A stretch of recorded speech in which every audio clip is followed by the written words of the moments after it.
Here is the non spoiler review of it 3. Nani అంటే minimum guarantee. Nani చెప్పాడంటే cinema చాలా బాగుంటుంది. సో అదే నమ్మకంతో ఇవాళ వెళ్ళి ఇట్ 3 చూశాను. మరి నాని నిజంగానే తన మాట నిలబెట్టుకున్నాడా లేదా ఈసారి ఏమైనా మాట తప్పాడా? మరి హిట్ ఎక్స్పెక్టేషన్స్కి మీట్ అయ్యిందా లేదా? మరి ఓవరాల్గా హిట్ 3 హిట్ ఆఫ్ అట్టా? ఇవన్నీ మనం ఈ వీడియోలో డిస్కస్ చేసుకుందాం. ఇలాంటి ఎన్నో జెన్యున్ ఫాస్ట్ రివ్యూస్ కోసం మీరు మా ఛానల్ని సబ్స్క్రైబ్ చేసుకోండి.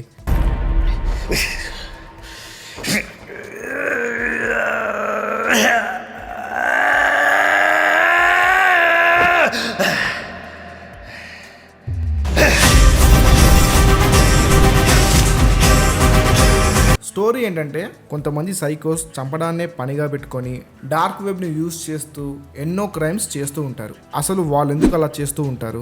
దానికి అర్జున్ సర్కార్కి లింక్ ఏంటి? మరి అర్జున్ సర్కార్ వాళ్ళు చేసే క్రైమ్స్ని ఆపడా లేదా అనేది రిమైనింగ్ పార్ట్ ఆఫ్ స్టోరీ. ఇప్పుడు మనం ప్లస్ పాయింట్స్ గురించి మాట్లాడుకుందాం. సినిమాకి ఏదైనా ప్లస్ పాయింట్ ఉందంటే అది తప్పకుండా మనం మాట్లాడుకోవాల్సింది నానినే. సినిమాకి పెద్ద కోడ కట్టేశాడు. మీరు ఇంతవరకు ఎప్పుడు చూడని నానిని తప్పకుండా స్క్రీన్ మీద చూస్తారు. తప్పకుండా ఇదొక డిఫరెంట్ అటెంప్ట్ నాని కెరియర్లో. పర్ఫార్మెన్స్ అంటే నాని అంటే పర్ఫార్మెన్స్. అదే రేంజ్లో ఈ సినిమాలో కూడా మంచి పర్ఫార్మెన్స్ ఇచ్చాడు. నెక్స్ట్ మనం డైరెక్టర్ శైలేష్ గురించి మాట్లాడుకోవాలి.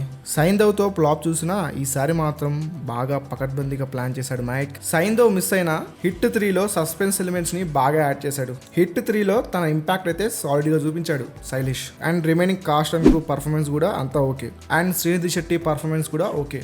మ్యూజిక్ అండ్ సినిమాటోగ్రఫీ సినిమాకి తగ్గట్టే ఉంది. మైనస్ పాయింట్స్, సినిమా స్టోరీ విషయంలో ఇంకాస్త డెప్త్ ఉంటే బాగుండింది అనిపించింది. ఇంకొంచెం బెటర్గా కూడా తీయొచ్చు అనిపించింది.